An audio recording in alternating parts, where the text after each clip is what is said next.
Bagaimana jika seorang bos besar menyamar sebagai petugas kebersihan untuk mencari cinta yang tulus, namun malah dihina dan ditolak mentah-mentah, dan ketika rahasia terungkap, penyesalan datang terlambat. Di sebuah kota metropolitan yang sibuk, hidup seorang pria bernama Raka. Ia adalah pengusaha muda yang sukses di usia yang terbilang dini. Perusahaan teknologi yang ia dirikan beberapa tahun lalu kini telah menjadi salah satu perusahaan besar di kotanya. Harta melimpah, mobil mewah, rumah megah, dan segala fasilitas yang bisa dibeli dengan uang ada dalam genggamannya. Namun, di balik semua kesuksesan itu, ada satu hal yang selalu membuatnya merasa hampa. Cinta.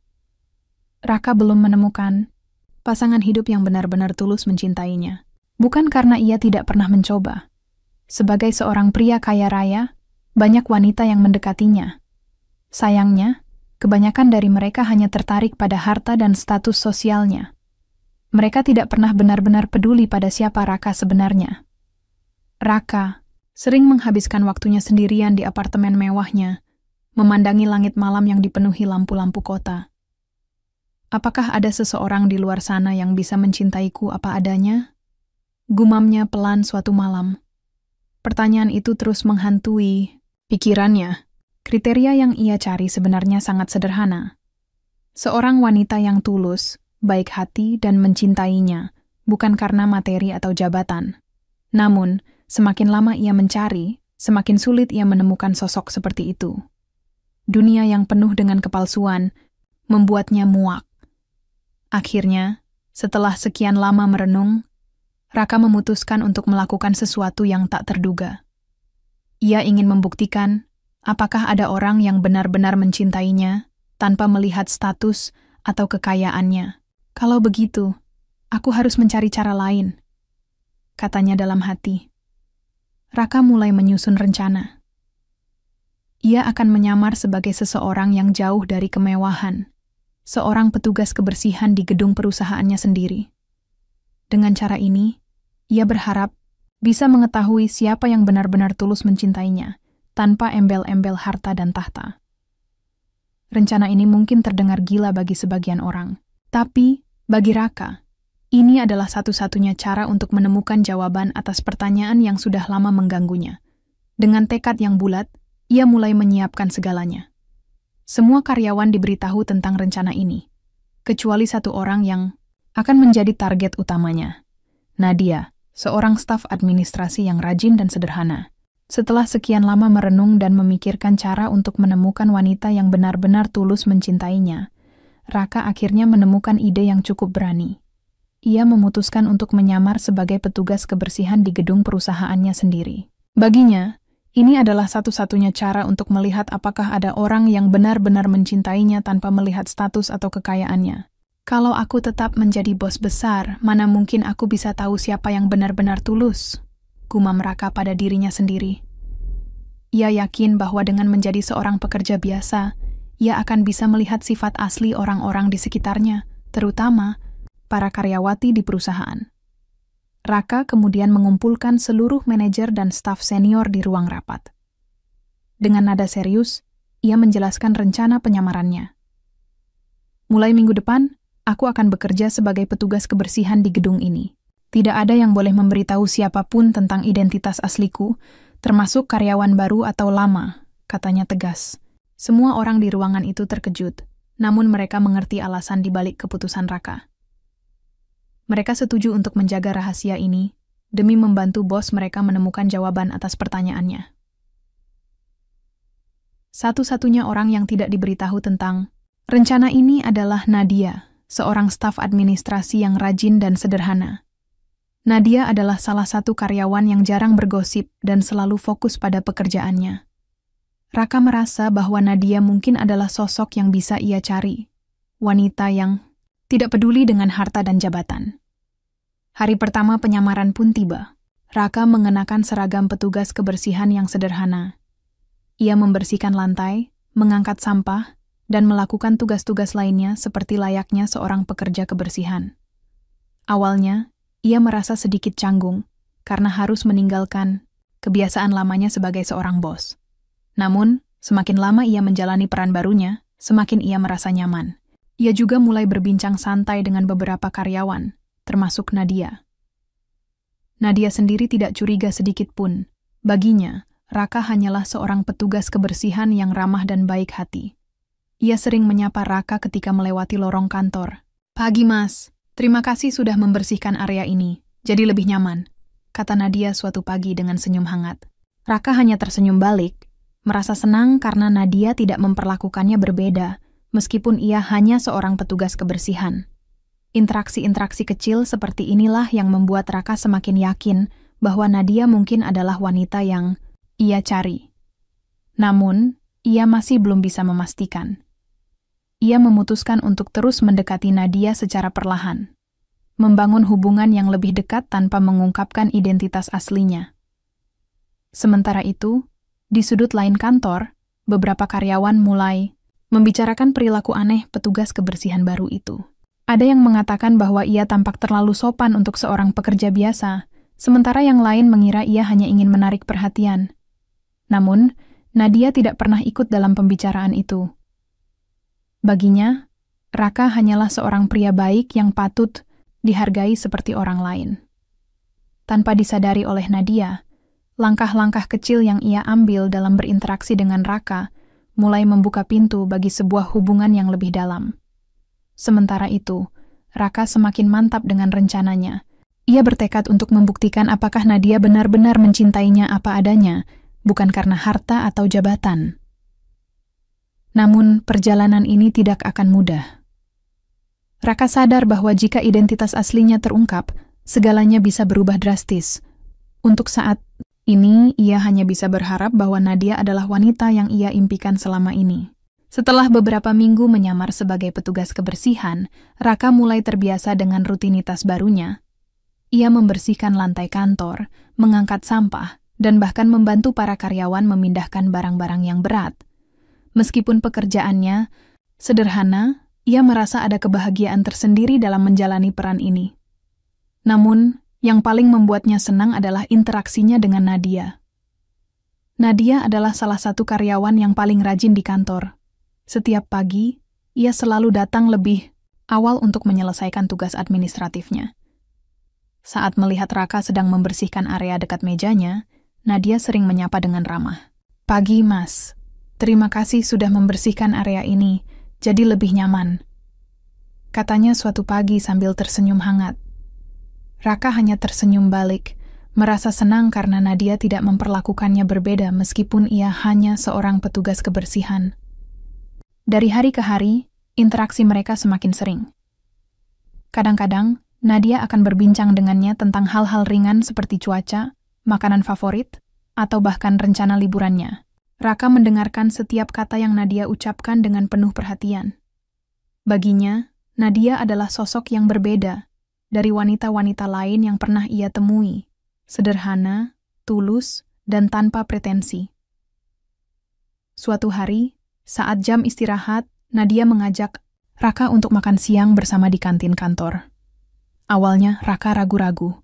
Ia khawatir bahwa jika Nadia tahu identitas aslinya, hubungan mereka akan berubah. Namun, setelah Nadia berkata, "Mas kan juga butuh makan, nggak apa-apa sekali-sekali kita ngobrol santai." Akhirnya Raka pun menyetujui ajakan itu. Di kantin, mereka duduk bersebelahan dan berbincang lebih lama dari biasanya. Nadia bercerita tentang keluarganya, impian masa depannya, dan bagaimana ia ingin hidup sederhana namun bahagia. Sementara itu, Raka mendengarkan dengan penuh minat, sesekali memberikan tanggapan yang membuat Nadia tertawa. Tanpa disadari, mereka semakin dekat. Nadia mulai merasa nyaman dengan kehadiran Raka, sementara Raka semakin yakin bahwa Nadia adalah wanita yang ia cari selama ini. Namun, ada satu hal yang masih mengganjal di benak Raka. Ia belum bisa sepenuhnya memastikan apakah Nadia benar-benar mencintainya apa adanya, ataukah hanya bersikap baik karena kepribadian Raka yang ramah. Untuk membuktikan hal itu, Raka memutuskan untuk menguji Nadia dengan cara yang lebih serius. Suatu sore, setelah jam kerja selesai, Raka mengajak Nadia berbicara di taman dekat kantor. Udara sore yang sejuk membuat suasana menjadi lebih santai. "Nadia," kata Raka pelan, Aku ingin bicara sesuatu yang penting. Nadia menoleh, tampak sedikit gugup. Ada apa, Mas? Aku sudah lama memperhatikanmu, lanjut Raka. Hatinya berdebar-debar. Aku merasa nyaman berada di dekatmu, dan aku ingin tahu, apakah kamu mau mencoba menjalin hubungan yang lebih serius denganku? Nadia terdiam sejenak. Ia tampak bingung, seolah tidak menyangka bahwa Raka akan mengutarakan perasaannya. Setelah beberapa detik, ia akhirnya menjawab, Mas, aku nggak tahu harus bilang apa. Kamu orang yang baik, tapi pekerjaanku, tanya Raka, penasaran dengan maksud Nadia. Kamu kan hanya petugas kebersihan. Aku takut kalau nanti kita serius, orang-orang akan meremehkan kita. Lagi pula, aku juga nggak tahu apakah aku bisa hidup dengan kondisi seperti itu, kata Nadia dengan nada ragu. Raka tersenyum tipis, meskipun hatinya terasa sedikit terluka. Ia mencoba meyakinkan Nadia. Tidak apa-apa, Nadia. Pekerjaan bukan segalanya. Aku percaya, asalkan kita bekerja keras dan saling mendukung, kita bisa sukses bersama. Nadia tampak berpikir keras. Meskipun ia merasa nyaman dengan Raka, ia masih ragu apakah hubungan mereka bisa bertahan dalam jangka panjang. Akhirnya, ia berkata, Aku butuh waktu untuk memikirkannya, Mas. Maaf ya. Raka mengangguk, meskipun hatinya terasa berat. Ia tahu bahwa Nadia membutuhkan waktu untuk memproses perasaannya. Namun, ia juga sadar bahwa ini adalah momen penting dalam ujiannya. Jika Nadia benar-benar mencintainya apa adanya, ia pasti akan menerima Raka tanpa syarat. Beberapa hari kemudian, Raka memutuskan untuk mengambil langkah yang lebih besar. Ia akan datang ke rumah Nadia untuk melamar dirinya secara resmi. Ia ingin melihat reaksi keluarga Nadia, terutama ayahnya, yang mungkin memiliki pandangan berbeda tentang hubungan mereka. Namun, Raka tidak tahu bahwa keputusan ini akan membawa konflik yang lebih besar daripada yang ia bayangkan. Setelah beberapa waktu menjalin hubungan yang semakin dekat dengan Nadia, Raka memutuskan untuk mengambil langkah besar. Ia ingin melamar Nadia secara resmi dan meminta restu keluarganya. Meskipun ia masih menyamar sebagai petugas kebersihan, Raka yakin bahwa cintanya kepada Nadia tulus, dan ia berharap keluarga Nadia juga bisa menerima perasaannya. Suatu sore, Raka datang ke rumah Nadia dengan membawa bunga dan niat yang tulus. Ia mengetuk pintu, dan tak lama kemudian, seorang pria paruh baya, ayah Nadia, membuka pintu. Selamat sore, Pak, sapa Raka dengan sopan. Saya ingin bertemu dengan Bapak dan keluarga untuk membicarakan sesuatu yang penting. Ayah Nadia, yang bernama Pak Darmawan, tampak curiga. Ada apa, Mas? Siapa Anda? Tanyanya dengan nada dingin. Saya adalah orang yang sudah cukup lama dekat dengan Nadia, Pak. Saya ingin melamarnya. Jawab Raka dengan nada mantap, meskipun hatinya berdebar-debar. Pak, Darmawan terkejut mendengar pernyataan itu. Ia memandang Raka dari ujung kepala hingga ujung kaki, lalu tertawa sinis. Melamar Nadia? Kamu ini siapa? Apa kamu tidak lihat dirimu sendiri? Kamu hanya seorang petugas kebersihan, dan kamu berani-beraninya datang ke sini untuk melamar anak. Saya?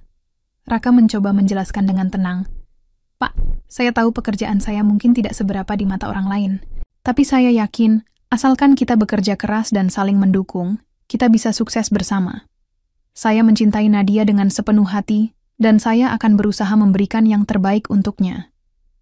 Namun, Pak Darmawan tidak mau mendengarkan. Wajahnya memerah karena marah. Jangan bercanda, Nak. Anak saya sarjana, punya masa depan cerah, dan kamu pikir dia akan cocok denganmu. Memangnya kamu bisa memberikan apa untuk Nadia? Pergi sana, cari yang setara dengan pekerjaanmu. Bentaknya keras. Nadia, yang mendengar keributan dari dalam rumah, keluar dan melihat Raka berdiri di depan pintu. Hatinya langsung terasa sakit saat melihat ekspresi wajah Raka yang penuh kekecewaan. Ia mencoba meminta maaf kepada ayahnya. Pak, jangan begitu. Mas Raka orang baik. Tidak ada tapi atau tetapi di sini, Nadia. potong Pak Darmawan dengan nada tinggi. Aku tidak akan membiarkan anakku menikah dengan orang seperti dia. Kita sudah berjuang keras untuk memberikan pendidikan terbaik buatmu, dan kamu pikir aku akan membiarkanmu menikah dengan seorang petugas kebersihan? Tidak akan pernah. Raka merasa hancur mendengar kata-kata itu. Ia mencoba menahan air matanya, namun sulit untuk menutupi rasa sakit yang mendalam. Ia menatap Nadia sekali lagi, berharap Nadia akan membela perasaannya. Namun, Nadia hanya diam, terlihat bimbang antara cintanya kepada Raka dan kewajibannya sebagai anak untuk mematuhi orang tua. Aku mengerti, Pak, kata Raka akhirnya. Suaranya terdengar bergetar. Maaf sudah mengganggu. Tanpa berkata apa-apa lagi, Raka berbalik dan meninggalkan rumah Nadia. Langkahnya terasa berat, seolah-olah seluruh dunia runtuh di pundaknya. Setelah kejadian itu, Raka memutuskan untuk mengakhiri penyamarannya. Ia tidak ingin melanjutkan hubungannya dengan Nadia karena merasa bahwa keluarganya tidak akan pernah menerima dirinya. Ia kembali ke posisinya sebagai bos besar di perusahaan, menjauhi Nadia dan fokus pada pekerjaannya. Di sisi lain, Nadia merasa sangat bersalah. Ia tahu bahwa ayahnya telah bersikap kasar kepada Raka, tetapi ia juga tidak bisa melawan keputusan orang tuanya. Hubungan mereka pun mulai renggang.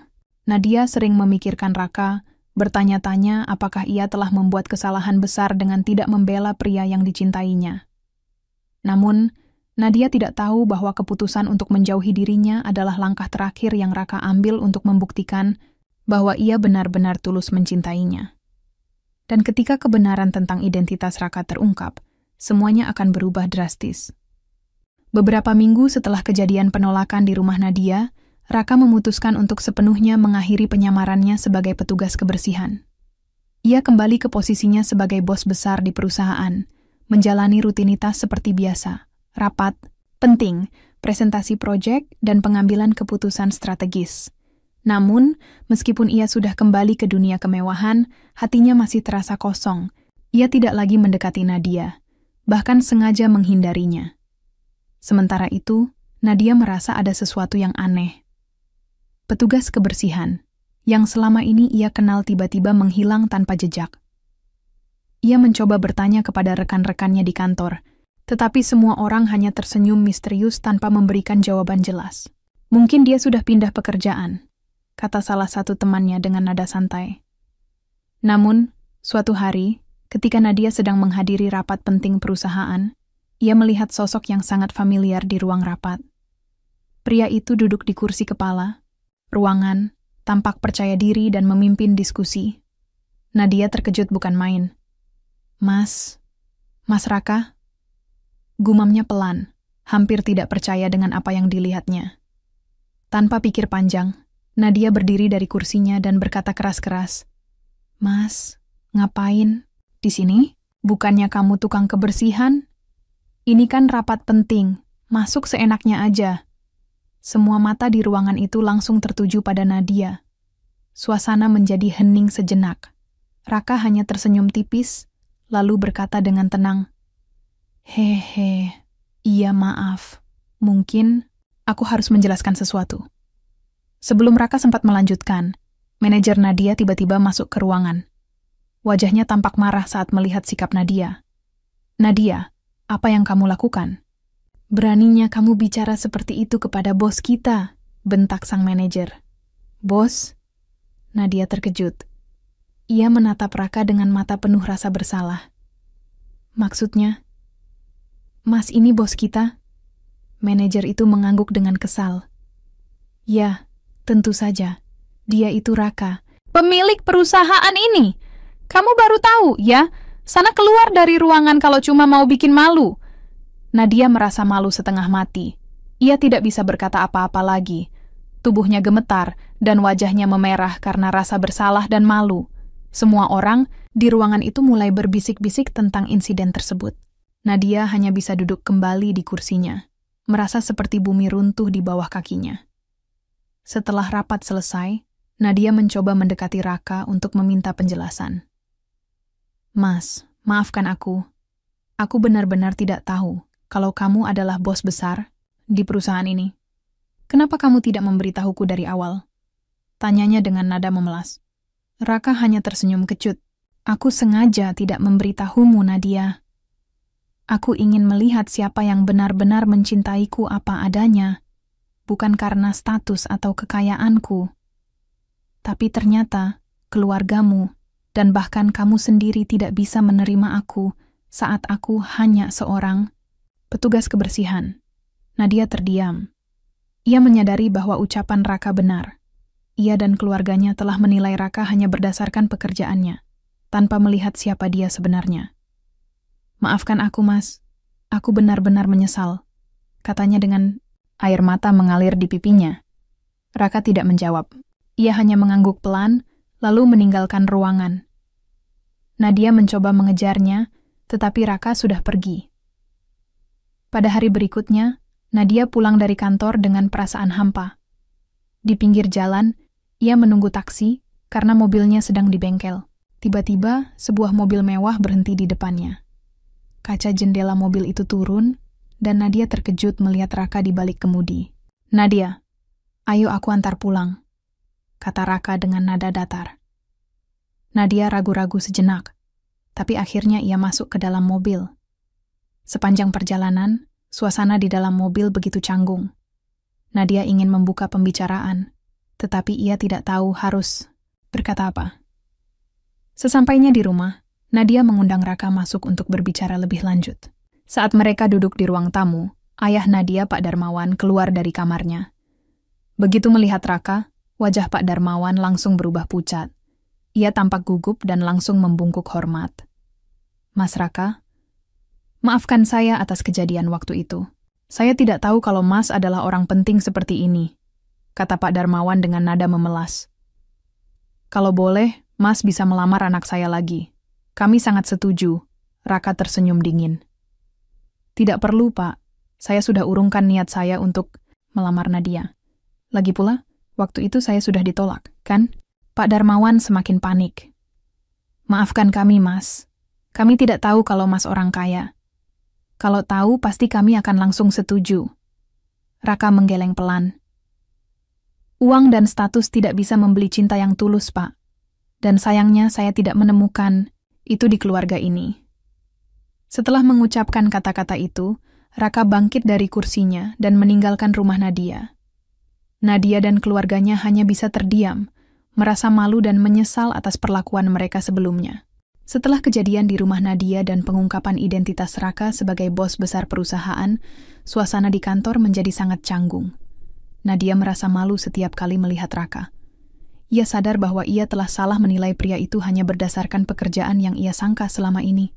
Tidak hanya itu, keluarganya, terutama ayahnya, juga merasa sangat bersalah atas perlakuan kasar mereka terhadap Raka.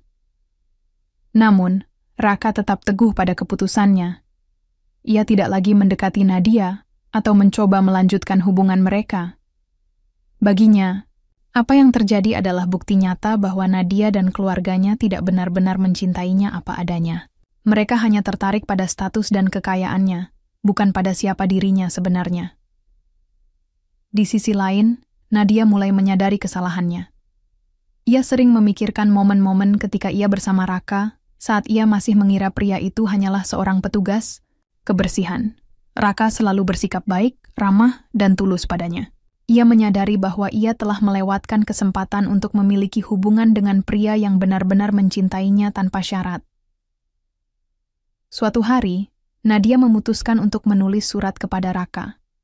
Dengan hati yang berdebar-debar, ia menuangkan semua perasaannya ke dalam tulisan. Mas Raka, pertama-tama, aku ingin meminta maaf atas semua yang telah terjadi. Aku sadar bahwa aku telah salah menilaimu. Aku memandang rendah dirimu hanya karena pekerjaan yang kukira kau miliki. Padahal, selama ini kau selalu bersikap baik dan tulus padaku. Aku tidak bisa membayangkan bagaimana perasaanmu saat aku dan keluargaku menolak lamaranmu. Aku juga menyesal karena tidak berani membela perasaanku sendiri. Aku tahu aku mencintaimu, tapi aku terlalu takut untuk melawan keputusan orang tuaku. Sekarang, Aku baru menyadari bahwa cinta yang sejati tidak bisa dinilai dari materi atau status sosial. Cinta itu harus datang dari hati, dan aku yakin kau adalah orang yang bisa memberikan itu padaku. Aku tidak berharap kau bisa memaafkanku, Mas. Tapi aku hanya ingin kau tahu bahwa aku menyesali semua yang telah terjadi. Jika kau masih mau memberiku kesempatan, aku akan berusaha menjadi wanita yang lebih baik. Nadia memberanikan diri untuk menyerahkan surat itu kepada Raka. Ia mengetuk pintu ruang kerjanya suatu sore. Saat Raka membuka pintu, Nadia langsung menundukkan kepala, merasa malu dan gugup. "Mas, ini untukmu," katanya pelan sambil menyerahkan surat itu. Raka menerima surat tersebut tanpa berkata apa-apa. Ia membacanya dengan tenang, sementara Nadia berdiri di depan pintu dengan hati berdebar-debar. Setelah beberapa saat, Raka akhirnya angkat bicara.